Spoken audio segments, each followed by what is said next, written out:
let's examine Nipsey Hussle. Nipsey embodies the philosophy of an artist operating like a business, and it has paid dividends for his career. The foundation of what's made Nipsey successful is his willingness to be patient, experiment, and go through trial and error. You can't be afraid to try new things that you believe in. With experimentation being the base, he's built upon that with some great principles. Those principles include a focus on your core product, fan segmentation and relationships, diversifying business and expanding brand, building an ecosystem, and strategic partnerships. Let's start with the core product, music. That's the engine that powers all of this. Nipsey hit a crossroads in his life where he could invest in himself and music, or he could go deeper into street life. It was one of the smartest hustles you've done in your life. One of the best flips. Buying studio equipment, leaving my spot. I had a spot, I was 18, and I was hustling out of a spot. I had a car, I had these Alpinas on my car. Everybody in LA was trying to get these rims from me. All the niggas I was hustling was like, that was BMW rims. You ever see the Alpina BMWs? Yeah. But Alpines? Yeah, yeah, exactly. Okay, yeah. You know what I'm saying? So that was before the BMW started manufacturing with the cars. Yeah. And it was real hard to find them, and I had a pair of Alpinas. And everybody was trying to buy them from me. And I was like catching girls, cause I was a young nigga with the car and had the rims, and it was like a rumor about this nigga with this white car on these rims, you know. But I was I had gotten to a level of my grind where I'm like, all right, it's real. I'm like low key turning into a connect a little bit, and I'm like 18, and I was like, I'm about to go head first into the game, or I'm about to fuck with this music, cause I got a couple dollars I can invest. And I talk about it on the record, on the album called Loaded Bases. Okay. You know, I was sitting on my link and I started thinking, I'm talking about that car. And basically I hit one of my boys, D-Mac, who been asking me about the car. And I'm like, man, we still wanna buy? He like, yep. I'm like, you ready right now? He pulled up on me with a bag of money, sold him the car, went to the Guitar Center, bought my equipment. And I was a rapper after that. Self-taught with the production and all of that? Yeah, definitely. I mean, I got trained, let me not take credit for that. I got trained in how to produce music on like an MPC. Okay. Old school, 16-track recorder. Then the game changed to Pro Tools and all that, and I taught myself how to use Pro Tools. Oh, nice. Yeah. Shit, bro. So The decision point and commitment to music seriously got the ball rolling, but it wasn't just him investing in studio space and equipment. Those by themselves are huge and important investments for an artist, as they reduce cost in the long term and allow artists to create more work at a pace they can control. But Nipsey took it a step further. He decided to learn all aspects of the music business craft. In an interview with Forbes, he said, "There are a couple important principles that I lead by. First, you have to be willing to do every job. I think it's really important, even if you're considered the boss or leader. I'll engineer and record myself if I have to, and everything in between it. I'll lead the marketing meeting and map out the stage design for my show. I'll do this not because that's my specialty, but because I think it's something you have to do in order to fill in the blanks while you're in guerrilla mode." Even at the current stage of his career, with success in other sectors beyond music, he knows that the music can still elevate everything else, because at the core of his brand, he is an artist. Which is why, with his Grammy-nominated album Victory Lap, he shifted the focus back to the core product. My whole goal with this wave that we, just went through with the Victory Lap release was just, I wanted the story to be music around me. You know what I mean? It was always like, oh, great marketing, good businessman, real nigga, authentic. I wanted it to be music. I wanted the story to be music, and I intentionally did things. Even how I talked in the end, I made everything about the music this time.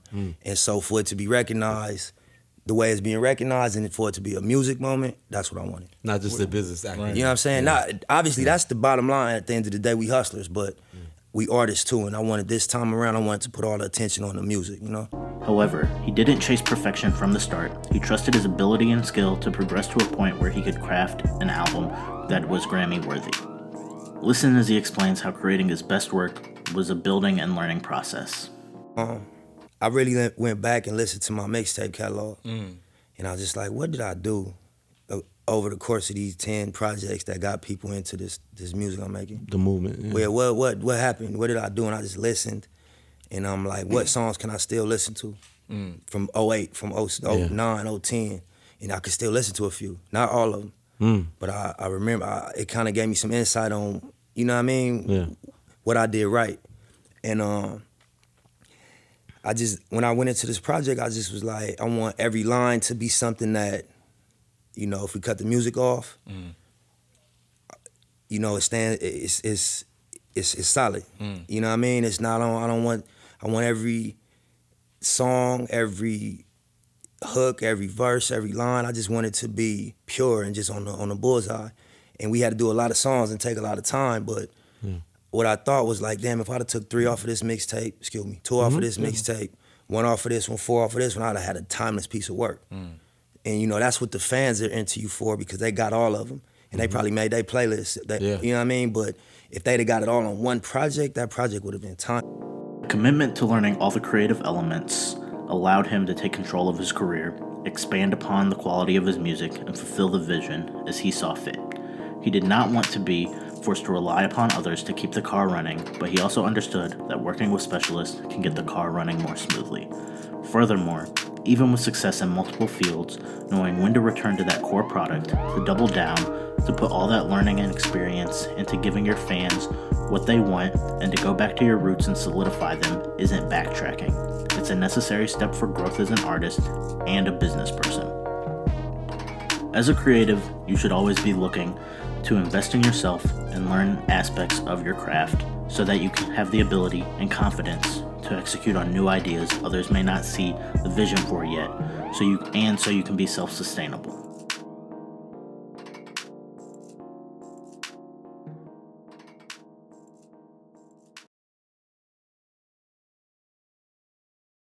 Figured that an artist has that type of fractional fan base. You got some fans that's mildly engaged, and you got some fans that's 100% committed.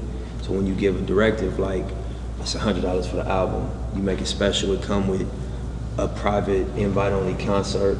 You know, it became a thing. It became a way to reciprocate whatever you felt you was getting out of the music. It was like a way to give it back. And you know, when we announced it, I got a lot of backlash at first, you know, but then there was also a free version of the project too. If you didn't want to buy it, you could download it free. And then if you wanted to buy it on iTunes, it was on iTunes. You wanted to stream it, it was on all the streaming platforms.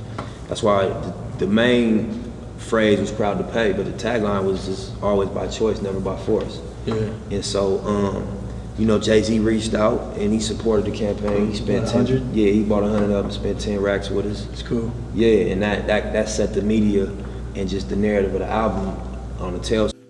As Nipsey built his brand, developed his niche, and made his music connect with his fans, he began to focus on deepening and leveraging that fan relationship. Nipsey dove into the concept of 1,000 true fans that was coined by Kevin Kelly. The idea of 1,000 true fans is that if a creator has 1,000 fans who will spend $100 per year supporting them, then that creator can make a living. A true fan is someone who will buy your album even if they can get it for free, buy merch, buy tickets to your shows, will travel to a different city to see you if need be. They will go as far as possible to support you. From this, Nipsey decided to segment his fan base, understanding that some will be true fans and some will be casual fans. With that, the Proud to Pay campaign was born. It was a campaign designed to connect with the true fans and focused on a limited quantity, high-price model that promoted exclusivity. The project was released on streaming platforms as well, but this campaign was targeted to the true fans. Well, we made 1,000, so the goal was to, over the course of the whole campaign, to sell 1,000 of them, make 100,000. But this the part that nobody ever put, well, not nobody, but it's always overlooked, is that the album was also for free on the mixtape sites. It was also on iTunes for $10, and it was also on all the streaming platforms. At the same time, it just came out the hard copy the night before.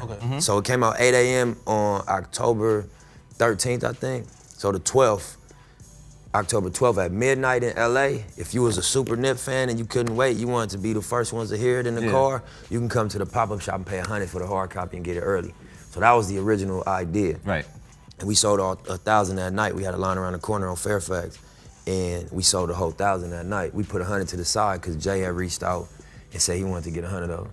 Shout out to Jay. Yeah, but that came through B-Dot and Elliot Wilson, you know what I'm saying? They, I asked him like, bro, post a link on y'all website. They're like, nah, we ain't doing that, we don't post links.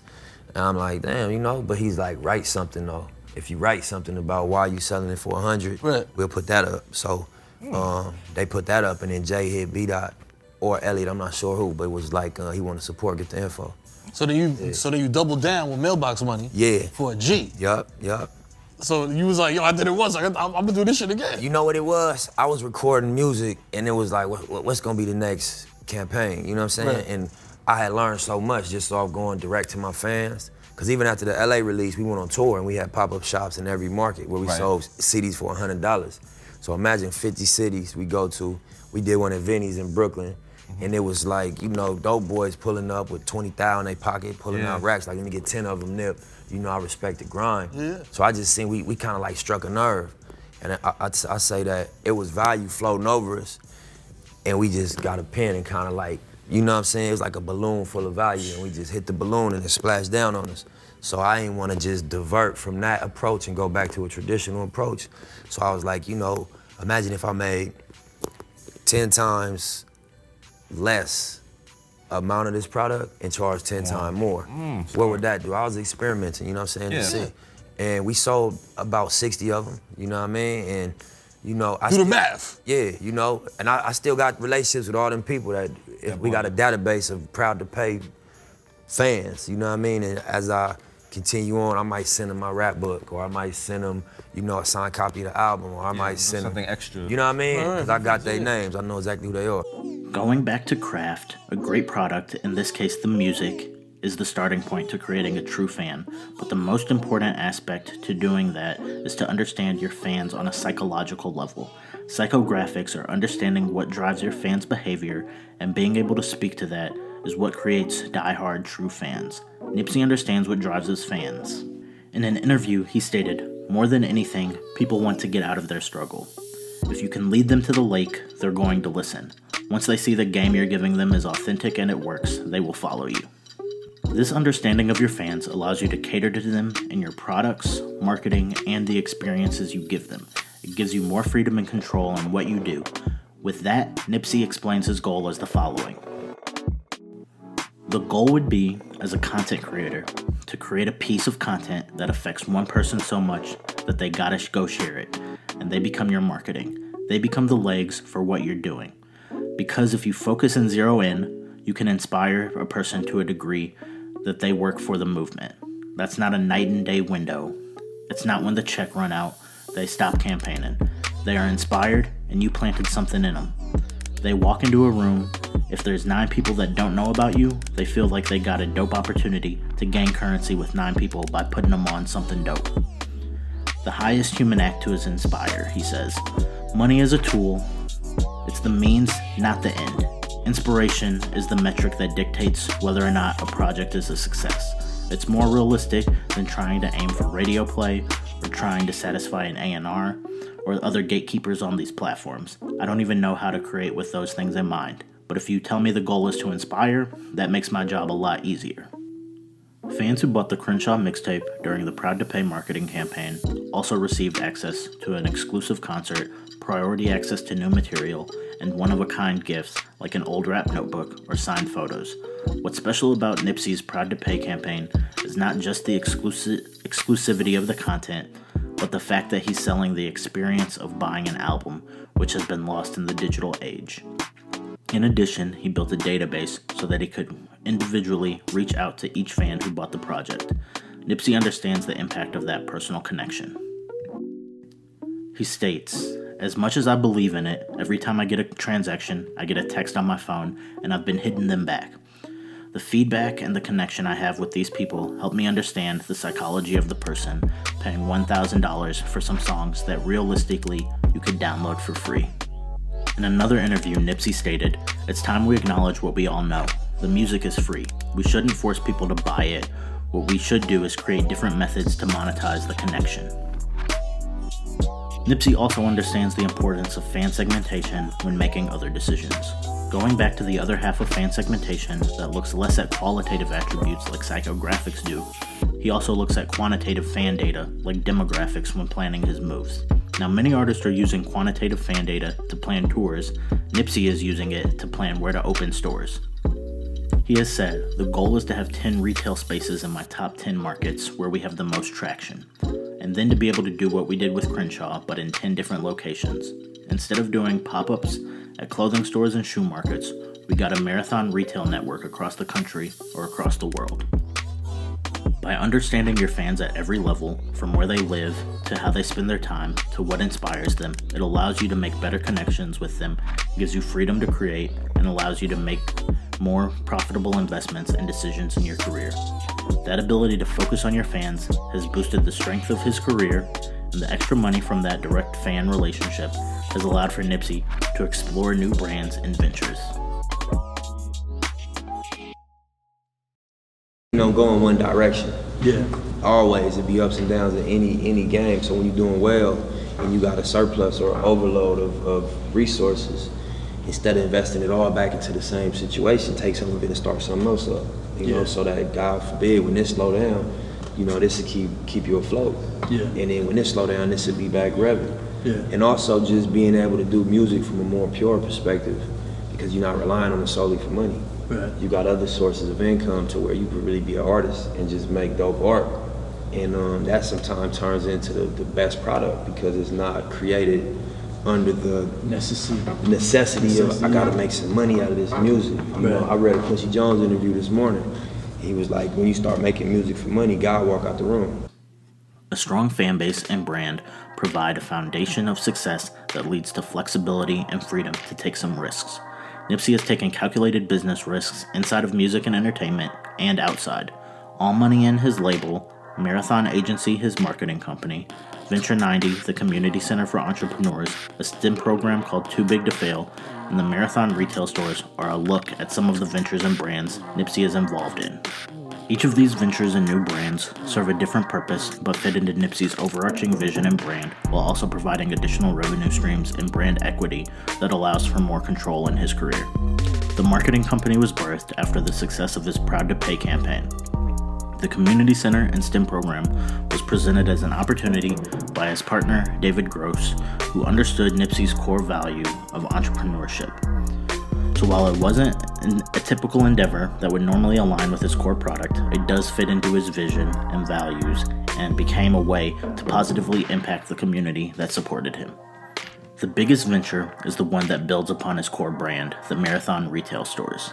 The retail stores are the beginning of an ambitious effort to cash in on his strong brand equity with his core fan base. He describes the goal as our first step toward creating an experiential retail element of what we're doing. Originally, the concept was for us to have a retail network that we could deliver our products to, whether it was albums or what an artist would call merch. We want to elevate it to streetwear and not just do merch, and then a full line eventually. And then even other stuff outside of the music and merch space, just dope things. As a creative, the ability to dive into new arenas and ventures and build new brands is not only freeing and growing your creative skill set, it also allows for more revenue to invest back into your art. For Nipsey, beyond just creating a revenue stream and adding additional layers to his brand and story, these ventures, namely the Marathon store, allow Nipsey to create an ecosystem. I always felt like what make Apple dope is that it's a complete ecosystem. You get your phone, the same colors that the operating system on your phone is, the same colors that they store, it's the same colors that the packaging of the product. Or vertically integrated is the word. Like, I didn't see that in rap, you know what I mean? I think Jay-Z one of the artists that's in that direction. He owns Tidal. That's the retail space for his product. Shout out to the boss. For sure, shout out to Jiggy. He owns his master. So from actual conception to consumption, he can curate the whole experience. That's what Apple is, you know what I mean? So I felt like for us to have a retail space with our aesthetic, the Marathon colors, the vibe that is on the artwork of the album, that's on the backdrop of the tour, you know what I mean? It'll create a consistency in the message. So far, all of these things, investing in your core product, understanding and connecting with your fans, and exploring new ventures allows the ability to create what Nipsey describes as an ecosystem. He explains, it's about establishing an ecosystem. One of the best examples of this is Apple. We're creating an ecosystem from production to consumption. Not only do we own the supply chain, but we can curate the experience, from the ownership of the actual masters to the retail experience and marketing the product to consuming it. That's the same model as Apple if you think about it. I look at hip-hop and I don't see a vertically integrated brand other than Jay-Z owning Tidal, owning his masters, and owning everything in between it. If you judge Jay-Z as a brand alone, technology aside, the ability to deliver within his own ecosystem is powerful. He doesn't have to play the game, he can be an artist for real. More importantly, it's already set up for him to succeed in his own space. That's one of my ultimate goals. If I have 10 marathon stores in different parts of the globe, and I drop 1,000 units at each store at $100 each, I'll make $1 million as soon as we sell out the first 10,000. Then we continue to fulfill orders, which generates cash on the books with no distribution fee. That's a different model, and we're in position to do that. You should be starting to see a theme. All of these things allow for more freedom to create, more brand equity, and a stronger relationship with his fans. There's value in creating an ecosystem like the one described. The ownership from end to end allows the whole experience to be curated and the vision to be executed as originally envisioned. Curating the experience ensures fans get the product in the exact quality and form you want. It allows for consistent messaging throughout. The control of the brand, the story, and the fan relationship is never transferred to another entity. This allows for a level of ownership that provides security and strength. I know you just partnered with Atlantic, and I don't want this to be confused. It's that All In partnered with Atlantic so that you can still leverage the distribution but still maintain some creative control over the brand, right? Yeah, definitely. Yeah, it's a strategic partnership between All Money In, which is my label, and Atlantic Records. Like Nipsey Hussle signed to All Money In. All Money In did a deal with Atlantic Records right. for the services of Nipsey Hussle's music. And yeah, you know, we just got to tap into all the resources, you know, that the label has. And is that like primarily distribution, or is it in addition to other things? It's you know, distribution. Like distribution right now is taking your album, getting it on Spotify, Apple Music, Tidal, and iTunes. Yeah. You know, Best Buy, Target, they just stopped selling CDs. They announced a couple days ago. So distribution is not the problem like it used to be, right. But it's just being able to service a release. You know, like to have 250 people, you know, service your release. Yeah, gotcha. You can't beat that. Yeah. And also to be able to promote your release, to be able to really have a bank account that's not gonna run out. Yeah. When you start catching sparks, they can pour gas on it. Yeah. You know what I mean? All of these things have built up, giving Nipsey leverage and a foundation to negotiate a strategic partnership with Atlantic Records. He explains, "We want back-end participation with the acquisition. If not, it's disrespectful because the whole model is leveraged off our influence. It's a strategic partnership to take the next steps with the Nipsey Hussle story. It's between the company All Money In, which I'm part owner in, and Atlantic Records for the services of Nipsey Hussle. It's not a traditional artist-to-label signing. It's more us partnering with Atlantic and utilizing their specialties and their strengths to move what we've been doing to the next platform in terms of recognition, fan base, access to radio, access to retail, and utilize their staff and tapping into a specialist." The path Nipsey followed to this point allowed him to be in a position of power when negotiating partnership terms. The timing was perfect as it came when he was putting out his best work to date in Victory Lap, and the partnership enabled the project to get the proper recognition, leading to a Grammy nomination, and the resources allowed for a much larger marketing and promotion effort to elevate Nipsey and allow his music to reach new audiences. The ability to have success as an independent artist, knowing his worth, and being patient in building his brand and career led to a favorable partnership that met the terms Nipsey laid out. There is often a belief that labels can ruin artists, but in most cases, that's because the agreement is one-sided. The side that's in a position of power wins. In this case, the balance of power wasn't so lopsided. The ability and knowledge to get this partnership came from years of learning through trial and error. It's trial and error, you know, going through the learning curve. Every time we drop the project, we learn something else about the music. And then we got more resources, whether it's from touring, mixtape sales, endorsements and whatnot. And, you know, by reinvesting what we made off the music, we learned about retail, that hustle. We learned about clothing. You know, we just put our foot in them categories and just learned from trial and error, really. Yeah. From the beginning, Nipsey has been an artist that has operated like a business. This mindset is what helped him separate from the pack. He knew that journey would be a marathon, hence the name of his brand. He understood and embodied that patience. He said, "If you start small and build on what you have, you can continue to multiply that into something greater while picking up all the valuable lessons along the way. You learn all the secrets to the game on your way up." At each stage, he followed his key principles. First, focusing and investing in his core product, music. Second, building and owning his fan base so that he could create a deep connection and understanding with them on his own terms. Third, having a bold vision that allowed him to get into new ventures, take risks, and expand his brand. Fourth, building an ecosystem to push every aspect of his career to another level, from the art to the fan relationship, the marketing, the messaging, and the revenue generation. The ecosystem extended his brand to give it a large physical presence, and it being a carefully placed where there are large fan base demand as backed by data. Finally, understanding the limits of an individual and positioning himself to enter a favorable strategic partnership at the right time to take his brand and career to the next level. Nipsey operated like so many other major companies and in effect grew as a major company would, setting himself up to have a long and successful career, all on his own terms. Thank you for watching. I really hope you enjoyed the video. If you did, please hit the like and subscribe buttons. Leave your thoughts in the comments or leave suggestions on other artists and topics I should look into next.